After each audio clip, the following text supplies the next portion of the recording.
All right. What's going on, people? Back at you with another edition of Gen Sports Corner for October 9th, 2019. Got a lot of stuff to talk to you guys about. Sixers, Lions playing last night in the preseason opener at the Wells Fargo Center. A lot of big things happening in that game. You guys already know what I'm going to talk about. Then got to get to the Eagles and that Jets game. And then the Raiders versus the Bears. Going to recap that game. My boys out in London getting it done, getting the dub. And I'm going to talk about the NFC East as well. So make sure you stay tuned in. Leave any questions or any topics you want to hear me talk about. Leave them in the comments, and I'll make sure I get to them. But first things first, let's go ahead and get to your Philadelphia 76ers playing last night versus, I'm not going to butcher the name of the province, but the Lions is a Chinese team. And they came into the Wells Fargo Center last night. And there was a lot of controversy surrounding the comments from the Houston Rockets GM about the Hong Kong protest. And there was a big thing about that over this weekend where China was actually suggesting that they may pull out all their teams from playing in preseason games or any games moving forward in terms of being affiliated with the NBA. This has been a big deal, and I didn't really know much about it. I actually started reading into the protest and everything surrounding it, and it's pretty screwed up. Hong Kong just got their independence. Well, not just, but they got their independence back in 1997 from the British, and they've been on their own as a part of China, but not really a part of China. I guess more in the sense of China doesn't have the same rules in terms of jurisdiction in Hong Kong as they do in the rest of the country. So Hong Kong, they tried to pass a law that would allow the extradition of prisoners or whatnot to be extradited out to countries that they didn't necessarily have deals with in terms of transporting criminals and the like, in terms of like Taiwan and being extraditing criminals to China. And the people were up in arms about that because, you know, you have people that are protesting for one reason or another, and instead of viewing these people as protesters, they view them as rioters. And as rioters, they can be imprisoned. And then if they're imprisoned, then all of a sudden you can be extradited out of the country, at least to my understanding, to the mainland or Taiwan or wherever. And it's almost like, wait, like you have all these other jurisdictions being able to legislate and convict me for, I guess, crimes that may not necessarily be that bad, but I'm going to be able to be prosecuted outside of my state of jurisdiction. Like, that's a really touchy subject. So, I wasn't even sure if the Sixers were going to play that game, but I think that the NBA needs to take a stance on that. And I'm not mad at the Rockets GM for standing by his comments where he was criticizing the China's viewpoint on the protest in Hong Kong. Good for them, and at least there should be some dialogue about what's going on instead of just somebody being told to shut up, and just because there's money involved that you can't have your opinion. So that's a whole nother issue. But back to the game. The game still happened, and a lot of things that I saw from this game. First and foremost, the Sixers came out looking sharp. The new look Sixers with Tobias Harris, Ben Simmons, JoJo Embiid, Al Horford looking sharp like he did in that scrimmage that I just saw him on Saturday, and Josh Richardson. They just look like they've gelled together in practice over the offseason, and you're seeing it on the defensive end. You're seeing it on the offensive end. Embiid looked polished, came up, hit a couple of jump shots. He was doing his thing, got an assist from Ben, had a nice slam dunk from that assist. I saw Ben, he did a lot of good things in that first half, but what everybody is talking about, obviously, is the half is winding down. There's 15 seconds on the play clock. They come down past half court. Ben's, dribbling the ball near the baseline, and then well, not the baseline, but, outside of the arc. And then JoJo's like, yo, shoot that. Yo, shoot it. And my man steps into a healthy three, not just a three-pointer. He steps into a healthy three-pointer. and it goes in the air. Everybody holds their breath, and not only does it go in, it's nothing but net. It's like one of the smoothest 3-point shots that I've seen, you know, from a Sixer outside of JJ Redick. I mean, the touch on the shot, the form, had a little bit of a kind of half-hearted contest from the defensive player, but still, you had somebody that half-heartedly contested you, and you shot that from range. You know, that was deep from three, and he drained it like a cold-blooded killer. Now, this is just a preseason scrimmage. There wasn't tight defense or nothing like that, but just the fact that somebody is laying back off you and saying, "Go ahead, you can take this three if you want to," and he takes it and makes it with ease. That's what I wanted and needed to see. I needed to see that. Whether it's the preseason or the first 10 games of the season, I needed to see him take those open 3-point opportunities. And even if he doesn't make them, that's not the point. But if people see you do this a couple more times and you're flushing these shots with ease like you just did, the way that I saw you hitting those 3-pointers in warm-ups, I actually put up a video on I think I have it on my Instagram, of him just hitting 3-pointers, and we were sitting there watching him. He hit like four to six 3-point shots in a row from the left side of the arc, like the left, not the corner, but like anyways, it was on the left side outside the arc, and he drained at least like 5 to 6 of those 3-pointers, and they were good too. They weren't like bobbling out the rim, like they were nothing but net. And to see him do that in the game, very, very encouraging, man. And it felt like a shot in Game 7 of the finals. I'm like, yo, let's go home. Let's go home, mama. That man did it again. So I hope I see more out of this from Ben Simmons. And then another person that really, really impressed me was Tybal, the first-round draft pick from this year's draft. The defense, we always knew the defense was there. And mind you, these aren't top flight level players, but he went out there and made them look as if they weren't NBA caliber players. Like he shut down the guys he was guarding. He had a couple of steals. I think he had 2 or 3 steals in that game, and he actually was hitting the 3-point shot pretty well. And that wasn't a strength of his coming out of college, but he's obviously worked on that in this offseason. And I saw a little bit of it at that blue and white scrimmage game this Saturday, and he has continued upon that trend in this first preseason game. Very good passing on the perimeter by the team, and he was the open guy in a couple of situations, and he drained the shot. I'm really excited about this dude, and I think he's going to be an early contributor to this team. I don't know what you guys think, but I think he's going to contribute pretty early to this squad this season. So don't be surprised if he's getting significant minutes off the bench, maybe 10 to 12 minutes a night off the rip, because I really like what I'm seeing out of him. I really do.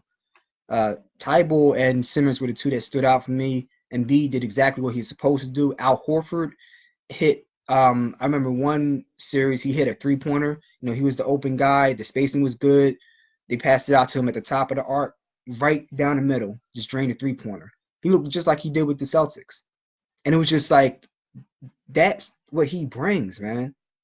Not only does he bring that, he's a vocal leader on that court, and he brings a defensive prowess the same way that Jimmy Butler did, just at a different position on the court. He's able to match up 2 through 5. I mean, he's not going to guard a shooting guard, for 15 seconds on the clock. I'm not saying that, but if you put him out there and you switch him onto a 2-guard, you can have him out there for 5 to 8 seconds, and he can force a guy to go dribble to a spot where he doesn't want to go to, or force a bad shot. He has that type of ability.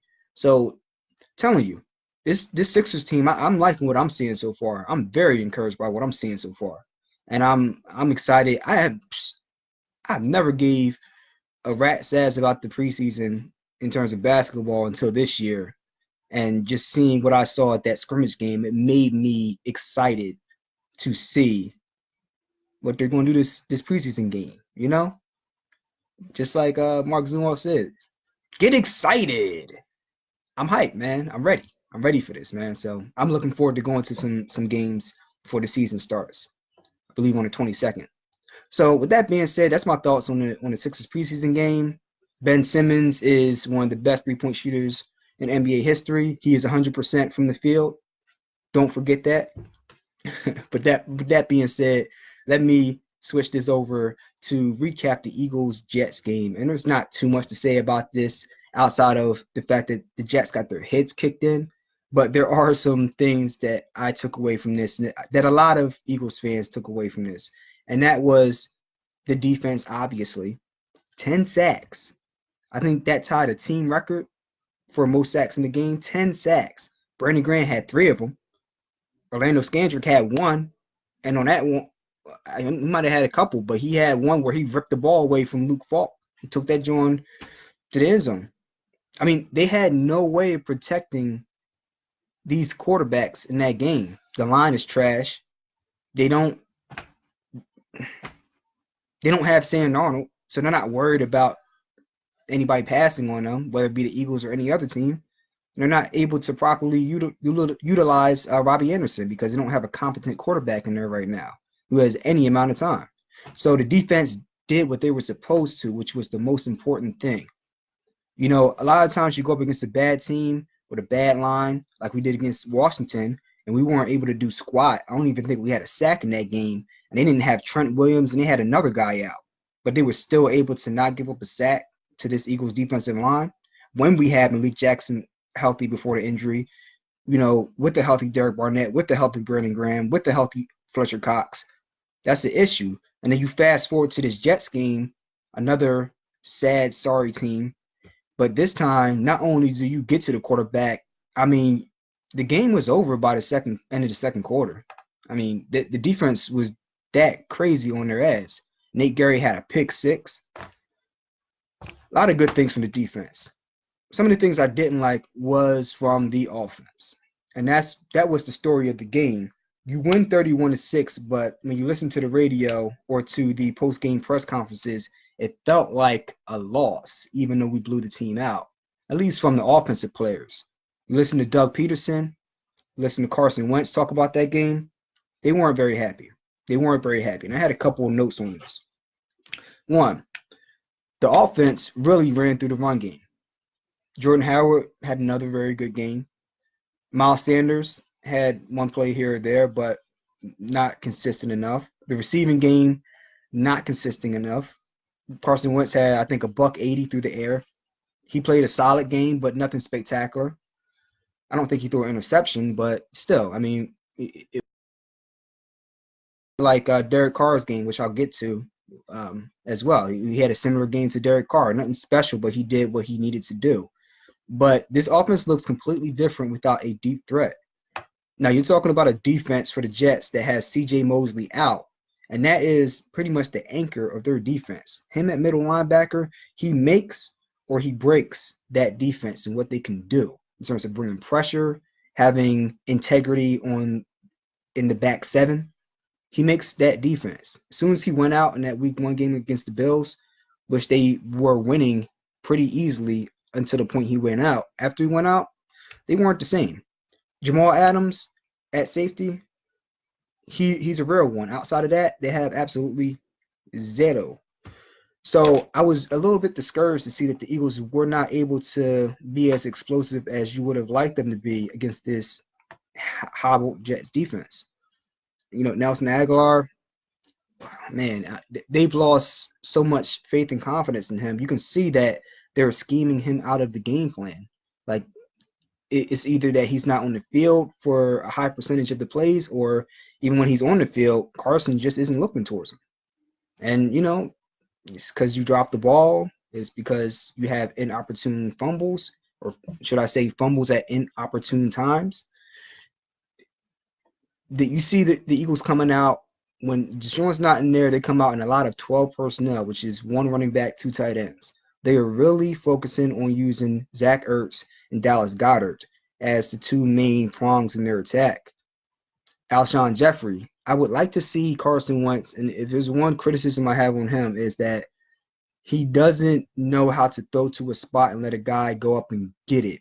He's very conscious about protecting the ball and not forcing turnovers, not fumbling the ball and not throwing interceptions. But Alshon is one of those guys. He he's not going to get separation like a Deshaun Jackson or Julio Jones. He's not that type of receiver.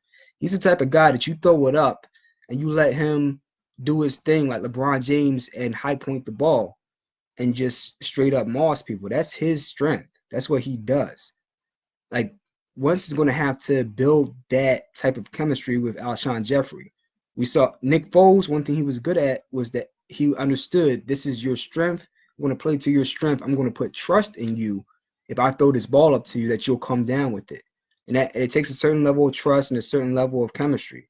And he's going to have to get that in his head because even when Deshaun comes back, it would be very nice to have Alshon as another deep threat, which he can be, but in his own way. So I would really like to see him develop that chemistry with and that connection with Alshon Jeffrey. So those are some of the things that I didn't like in that game, and was mostly on the offensive side. You put up 14 points on offense out of your 31. That's not good enough for me against a bad team. But I think that they're going to address those issues moving forward. They're going to have to because they have a tough stretch coming up on the road. Next 3 games, their road trip. Let's see. They're going to Minnesota next week. Then Dallas to play the Cowgirls at Jerry World. Then they're playing the oh so stingy Buffalo Bills, who we did not think was going to be that good this year. But they are. So we have a pretty tough 3-game stretch coming up. I would like to have at least 2 out of these 3 games. That's the barometer for me because not just these next 3 games, but really the next 6 games are going to be the barometer for what this team really is. Are they a contender or are they a pretender? These next 3 and in total 6 games, the 3 home games after these 3 away games are going to tell you that. So you look at these Minnesota Vikings, inconsistent on offense. You have Kirk Cousins, who is a slightly above average quarterback in my estimation, but he has not done nearly what he should with the level of talent that he has around him. With Adam Thielen, Pro Bowl receiver, Stephon Diggs, Pro Bowl caliber receiver, Kyle Rudolph, Dalvin Cook, who is arguably right next to Run CMC, Christian McCaffrey, the best running back in the league right now. But their offense has been so inconsistent. But that defense up front, they've always been tough. They are against this year. Xavier Rhodes, if history serves me right, I would think that they're going to put him on Alshon Jeffrey and say, okay, beat us with Zach Ertz, beat us with Dallas Goedert. I think that they put Xavier Rhodes on Alshon Jeffrey, they double up Ertz, and they say, okay, who's going to beat us? The Eagles are going to have to figure out an answer to that conundrum. Now, I think there's going to be a tough game on the road at Minnesota. I think it's a winnable game because I think that our defense can match up well against their offense in terms of getting after Kirk Cousins. But I think it's a winnable game, but it's a tough game. Then Dallas. Dallas is they're a solid team, but they're not great. I think that they're overhyped. The first 3 games you played the Washington Foreskins, then you played the Miami Hurricanes, Dolphins, and then you played some other trash squad, I can't remember their name, and then you ran into the Green Bay Packers. No, actually you ran into the Saints before that, got shut down 12-10, and then you ran into the Green Bay Packers, a team that we ran up and down the field on, and beat them at Lambeau. The Eagles beat them at Lambeau, 34-27, and really had control of that game. But you guys go in there and you're down 31-3 going into the third quarter. You put some points back on the board. You earned that. But let's be real. If we're being honest, can we not say that the referees were doing everything within their power to try to give you guys penalties to get you and keep you into the game? The head slap, not even a head slap. It was more like the guy tried to tackle Dak and caressed his helmet. and they called that a personal foul. It's like those type of calls. Like we know they were trying to keep the Cowboys in the game, but Dak had some. The one interception wasn't Dak's fault, but the other one it was. I mean, they committed crucial penalties and turnovers at inopportune times against a good team, and it cost them. So, they're a solid team, but a great team, I don't know about that. They're definitely beatable, but it's still another tough game. It's a division game. Division games are always tough. It's going to be a battle. That's a win. I would like to see the team get a win there. Uh, at Buffalo. Now, Buffalo, I think that one is the most winnable out of the three, but it's still, none of these games are easy. They're all tough. And you're going to have to go out there and you're going to have to play a brand of football where you're not shooting yourself in the foot and making silly mistakes at inopportune times. You can't have that. So if they go in there and they don't make a lot of mistakes, no team is perfect. But I mean, just playing solid, disciplined football, there's no reason why they should not come out of this game with a low scoring win. Now, I'm looking for them to get 2 out of 3 at least. 3 out of 3 would be ideal, obviously, but if there's one game I would see them losing, it would be either be between the Minnesota game or the Dallas game. More so, I'm honestly more so worried about Dallas. Even though I think that Minnesota is a slightly better team, I think that Dallas is they're trending upwards more than Minnesota is. Even after these losses, I think that they're going to make some adjustments because they have weapons over there. They have Cooper, they have Zeke Elliott, they have weapons. So it's the type of team that I don't see them being down forever. I don't see them not ever figuring it out. So that's a team that you jump on them and you stay on them for all 4 quarters. So hopefully we can get 2 out of 3 on this road trip, and if not 3 out of 3. That's my thoughts on the Eagles. Oh, Djax, now it's coming out, he has the abdomen injury, and we don't know what it is, but from what my best guess, if I was to make one, it would seem like he might possibly have a, what do you call it, a sports hernia. And maybe he had one to the degree where he didn't need to get surgery on it, but it's going to be something that lingers. If he would have come back 2 weeks ago and tried to play through it, it could have been something that lingers through the season, just like the one that Jason Kelsey had 2 years ago.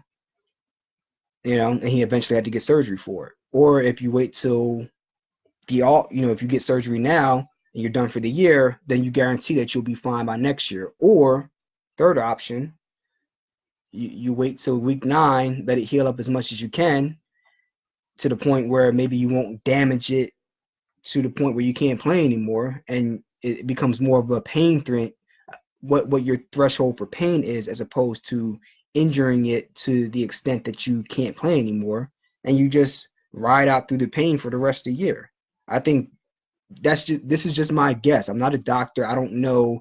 I don't have any details of what his injury is, but that's just me speculating. And let's say hypothesize if that was the case, then hopefully he would have something that's not too severe. He could wait till week 9 where you come back against the Bears and just be able to play through the season and manage the pain as you go along. But even so, there have been trade rumors, obviously with the Jalen Ramsey trade, which I don't see happening at this point. I don't think the Jaguars are going to trade him, even though the Eagles have the cap room. The word on the street is that the Eagles offered up a first-round pick and a second-round pick, and the Jaguars denied it. They turned that trade request down. It is what it is. Another player that they've been doing their due diligence on, which I find extremely interesting, is Odell Beckham Jr. You look at those Browns. They're still growing. They're learning. A lot of growing pains. What would it look like if the Eagles were able to pick up Odell Beckham Jr. and pair him with Deshaun Jackson, Alshon Jeffrey, and Zach Ertz, and really make this beyond an explosive offense? Think about that. I wouldn't be opposed to that at all. You can take on that contract and you get a an all-world receiver to pair with Carson Wentz. Are you kidding me? I'm with that. I'm with that. Eli Manning declining. He was going to limit the ceiling for Odell Beckham and that whole squad, not just Odell Beckham. Then you trade him to the Browns. They have no offensive line. Baker Mayfield doesn't even have time to get the ball to him or Jarvis Landry or any of those weapons. You put him with a team like the Eagles, who have a good offensive line, who have an established quarterback, in my opinion, one that has shown you an MVP level of skill 2 years ago and is showing flashes of that again this year. You put him on this squad, we can roll. We can roll. So I wouldn't be opposed to that. I'm going to keep tabs on that in the days coming ahead and the weeks coming ahead as we approach the trade deadline. Now let me move on to the Raiders and talk about this game, the Raiders in London versus the Chicago Bears. And I didn't think my squad was going to win this game. I saw that Bears defense and I saw what they can do. Yeah, Mitch Trubisky's out. Yeah, that offense is hot garbage at quarterback. But they've shown that they're able to put up points just off the defense alone and kind of manage games the way that the 2000 Ravens did. The offense was trash. They had Trent Dilfer, but they were able to put up enough points on offense, maybe 17 to 24 points a game, and then really just lock people down on defense. But let me tell you, man, what happened when they went to London? Man, the Raiders ran the ball all over that team. Akeem Hicks got hurt in that game, and I think he's one of the linchpins of their defense, even more so than Khalil Mack. And they just really got the ball ran on them. Josh Jacobs, 123 yards on 26 carries, 2 TDs, and 1 TD late in the game. Just like Carson Wentz, Derek Carr was a game manager in this one, but he didn't win you the game, but he didn't lose you the game either. He made the throws he needed to when he needed to make them, and he showed up and showed out. And even though he didn't have a lot of yardage, he made the throws he needed to against an all-world defense. Kept us in the game and allowed us to get a touchdown in the fourth quarter that actually was the game-winning touchdown. So you go over to London and you get a win on the road against this caliber of defense, that speaks volumes. And that was with Tyrell Williams out. So his only weapon was Waller at tight end, outside of Josh Jacobs at running back. And they found a way to make it work. Yo, kudos to John Gruden, the offensive genius, just scheming it up and just finding a way. We're not out there to make friends. We're not out there to go party. We out there to go break your will and come home with the dub. That's what it's about. Just win, baby. That's the motto. Really highly impressed with that win. And the Eagles and the Raiders, they're both 3-2. They are both 3-2. Nobody saw the Raiders being 3-2, and nobody saw the Eagles being 3-2 and at the top of the division tied with the Dallas Cowboys after the start that we had. You know, losing to the Falcons and the Lions, being 1-2. And then all of a sudden, the Cowboys face some real teams and they're 3-2 all of a sudden. And we actually beat a tough Green Bay team. And that's catapulted us through this Jets win to being 3-2 and being tied on top of the division. So things can change very quickly, and the cream rises to the top one way or another. Always remember that. The good teams, they show why they're good. The great teams, they show why they're great. The mediocre teams, if they start out hot, they eventually fall back down with the rest of the pack and sometimes sink to the bottom below all the other teams. You just have to be mindful that it's a marathon, it's not a sprint. And we're seeing this Eagles team come together through the injuries. We're seeing this Raiders team through the injuries and through the low expectations by the media actually come on top and win some of these critical games. So I'm highly impressed with both teams, and it's a good year so far for me. Off the topic, I think the Braves are losing 9-0, or they were when I last checked the score. Nothing would make me happier than to see the Braves and the Nationals both get knocked out of these playoffs. So I have to look these motherfuckers playing in the World Series. and I can feel better about the Phillies not being there. That's in a perfect world, that's what I'm looking for. So, with that being said, that's everything that I had for sports. Let me know what you think about the Sixers preseason game, what you saw Ben Simmons and Embiid, Horford, Tobias Harris, the whole squad. Let me know what you thought about that. Let me know what you thought about the 3-point king, Ben Simmons. Let me know what you thought about the Eagles and the Raiders and just everything that's going on in the NFL. And if you want to throw it, Flyers play tonight. They started out 1-0, played over in Prague, in the Czech Republic. Got the dub against the Chicago Blackhawks. Very big win. Travis Konechny out there looking like a god, scoring 2 goals, if not 3. Either way, he scored a couple goals. I was highly impressed with the moves this kid was putting on these dudes out there, man, making them look straight foolish. So I'm looking forward to tonight's game. Wayne Simmons coming back to the Wells Fargo Center with the Devils. Even though I don't like the Devils, you got to show Wayne Simmons love. He did so much for not only the team but the city with the Snyder organization, just working with the community, and then just being a class act on the ice as well, just being a great teammate and just representing this city and this team the way that you would hope that that your players would represent it.